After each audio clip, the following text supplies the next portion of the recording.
And thank you very much, Nicole, for inviting us. We're really happy to be here. So to get the show on the road, I'm going to...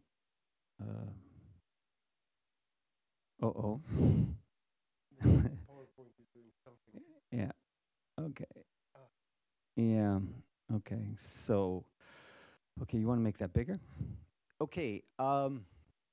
Our talk today is on dataveillance in Japan, more specifically dataveillance acceptance powered through the socio-technical imaginary in Japan. So while Japan ranks amongst the safest countries in the world, like many of its Western counterparts, incidents of shoplifting are at an all-time high. As a result, retail outlets in the country now suffer about $4.5 billion annually in losses. To curb this trend, a niche industry of automated security systems and middlemen is offering cost-cutting solutions driven by artificial intelligence. Now, unlike the undiscerning gaze of traditional CCTV cameras that simply monitor the corporal exterior of passerbys in real time, AI-powered surveillance platforms work in a predictive capacity, identifying suspicious behavior or shoplifting actions. Japanese companies like VAAK, EarthEyes, as well as the tech giants Hitachi, NEC, and Sony sell surveillance systems that can track and analyze customers' in-store movements, facial expressions, gait, dwell time, clothing apparel, as well as assign risk scores and alert store clerks to suspicious behavior and known offenders. The most recent version integrate algorithms that can sense, harvest, and analyze data inferred from a target's emotional, psychophysical state. Yet these security systems provide an important ancillary benefit, as they also function as data-driven marketing tools that draw from the same biometric and behavioral data to identify ideal customers, valued products, and advise on future marketing strategies.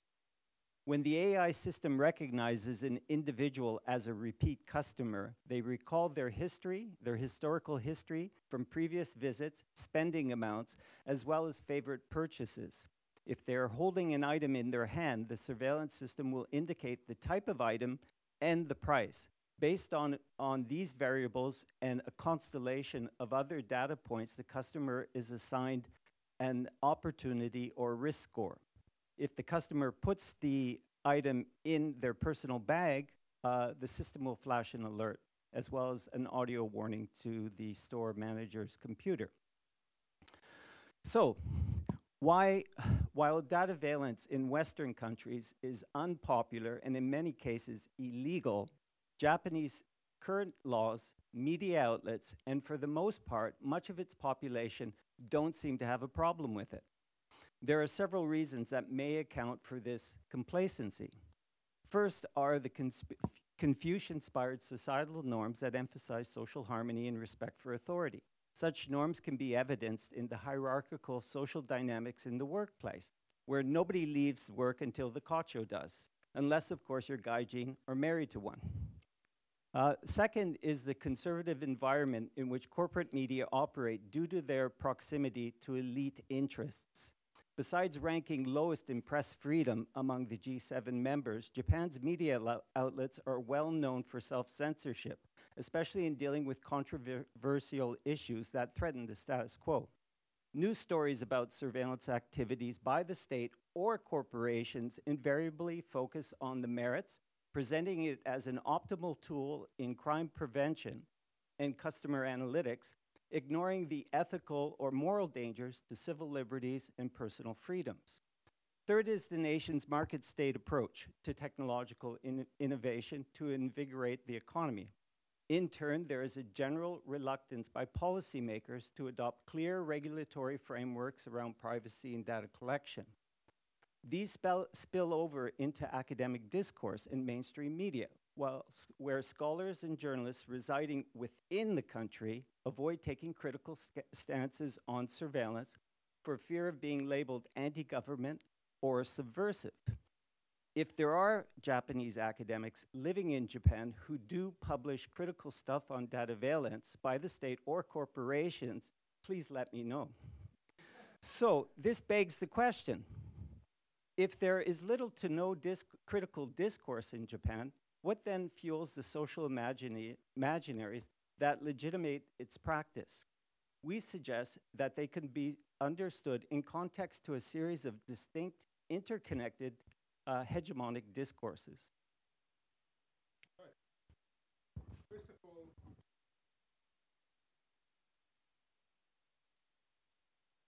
First of all, complacency towards dataveillance can be partly explained as mediated through the techno-national discourse of Society 5.0, Japan's ambitious futuristic policy blueprint of renewal.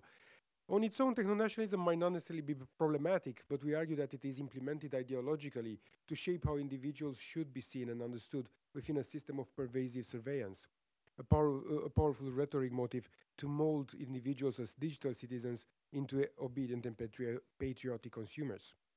Now, in the fifth Science and Technology Basic Plan, the government proposed Society 5.0 as a human-centered society in which economic development and the resolution of social issues are compatible with each other through a highly integrated system of cyberspace and physical space. This is problematic for many reasons, but we're not going to look at that now. Further, to embody the concept, the sixth Science, Technology and Innovation Basic Plan depicted Society 5 as a society that is sustainable and resilient against threats and unpredictable and uncertain situations, that ensures the safety and security of the people and the individual to realize diverse well-being. Now, Robertson sees Society 5.0 as a dominant mode of political framing in Japan that structures the imaginary uses of technology. Understanding the gap between discourse and practice, she calls this policy blueprint a product of Imaginarism, that is, an ideology and doctrine that advocates, endorses, and sanctions a techno-nationalist agenda of future as idealized past. Society 5 envisions Japan as a country that has miraculously transformed itself and its shortcomings through digital technologies. While this techno-nationalist imaginary portrays Japan as a model post-digital nation that has reclaimed its position as a technological and innovative powerhouse, it also reminds that the nation's impressive past was not simply the result of commercial ingenuity, but rather massive subsidies from a benevolent state. As a result, for Robertson, this discourse embodies a recursive logic as it goes forward by going back. In the Renaissance promised through Society 5, intelligent machines will create prosperous new markets, reinvigorate the economy, reform healthcare, strengthen family and social relations, embolden national security, and foster resource sustainability and social stability. Not only does this rhetoric perennially frame dataveillance in a positive light for business and customers, it creates an element of performativity. Now, Borup and colleagues observed that expectations can be seen to be fundamentally generative. They guide activities, provide structure and legitimation, attract interest, and foster investment. So what begins as a daring pledge is translated into media narratives that fuel a logic of requirement and necessity, a potent rhetorical demand to deliver on the promises. Another key motive of Japan's techno-national discourse is what Robertson calls kinship technologies, a concept that Robertson develops to explain how social, cultural, and technological practices in Japan are used to form relationships and familial ties. For example, in the nation's imminent technological future, social media platforms, Internet of Things, AI, are deemed to optimize communication with friends and family members who are geographically apart. Smart homes equipped with Internet of Things devices support elderly family members living independently, and there are government-created marriage websites and apps. Drones are supposed to deliver food supplies and medicine for elderly living in remote areas, and so on. Robertson explains that in a techno-nationalist imaginary, the imagining of a robotized society of the future is informed by the reimagining of past social structures and relationships. Production may become more efficient, but livelihoods do not necessarily improve or change. Empathy and the sense of kinship or fellowship are not extended as the imagined borders of what is already deemed the nation are enforced even more strictly through computationally powerful technologies. Such technologies may render the nation imaginary obsolete, as they present different media affordances than print or broadcasting, but they may also be purposefully used to entrench such imaginaries lingering from the past. An example for this is the digitization of the hanko, the stamp. In Society 5, the database is the given, uncontestable, supposedly objective starting point which frames the imagination. It sets a grammar. It forms the literary marketplaces of print into behavioral futures marketplaces of AI. While publics may have the literacies to navigate literary markets, literacies required for behavioral future marketplaces globally lack. Society 5 alludes that every citizen will become transformed into a digital citizen and in turn assumes everyone will be digitally literate. But this discourse is problematic. Digital democracy implies digital citizenship. Digital citizenship implies critical digital literacy, which we will not explain now. But complacency to dataveillance requires a lack of critical digital literacy from citizens and communities, and ignorance about ethical dimensions of national education systems, which actually fail to deliver critical digital literacy globally. And there's plenty of literature on that. Now, Japan is no exception. So even if some type of critical digital literacy would be common, and it's not, machine learning, black box workings of AI remain unintelligible. Second is marketing and advertising strategies of the retail industry. As our case example, we choose the Japanese convenience stores, popularly known as the konbini, on account of its centrality to daily life, but also because the konbini represents one critical layer of what Benjamin Bratton refers to as the stack, an emerging global architecture of large-scale data centers and cloud computing infrastructures that store and process vast amounts of information. Now, for Bratton, this rhizomatic digital landscape far exceeds the evolution of the smart city, as it represents a new kind of techno-political geography that transcends the local and the national. As an exemplar of one of 6 distinct layers of the stack, the interface layer, the konbini sutures together the landscape of human activity and behavior with various systems of computation and control embedded in vast digital networks. As a site of consumption, the konbini caters to practically every demographic: singles, teenagers, housewives, students, blue-collar workers, salarymen, children, and the elderly. For cultural anthropologist Gavin Whitehall, his analogy of the konbini as a place within places is prescient because it serves as a cue to how traditional social infrastructures are metamorphosizing into what Gecker and Hind call infrastructural surveillance, where different configurations of persons, behaviors, and habits are made visible. It does this by tracking and harvesting and analyzing biometric and behavioral data of every imaginable demographic. This is not simply for the benefit of transnational corporations like 7-Eleven, Lawson's, and Family Mart to study and exploit the homogenizing effects of consumer capitalism, nor is it how select stores become experimental incubators for machine vision in preparation for unmanned retail. Rather, by flattening normative distinctions between the topographical and the topological, freedom and control, crime and consumption, analogical behavior, and computation, the konbini dataveillance makes transparent larger socio-economic opportunities through behavioral analysis, but also economic disparities in Japan. As Bob Rehak succinctly asserts, interfaces are ideological. They work to remove themselves from awareness, seeking transparency, or at least unobtrusiveness, as they channel agency into new forms. So as a product of state corporate enterprise, the need for dataveillance is problemated through media narratives aligned to the discourse of Society 5.0. Innovation, which is always good; improved convenience, which is always good; customer satisfaction, which is always good; economic hard times, well, this is why we need to do it; labor shortages, it's not an immigration problem; rising labor costs; and of course, the foreign element. I think it's important to note here that that because of the absence of critical discourse on surveillance in Japanese media, news stories may often appear more prescriptive than analytical, and as a result, take on the appearance of corporate press releases or public service announcements. So the first discourse was Society 5.0. The second layer was the konbini, the retail, right? Now we're going to focus on the third discourse, which happens on a level of legal debate. So while security technology may prove successful in Japan to mitigate crimes before they occur, thank you. Sorry.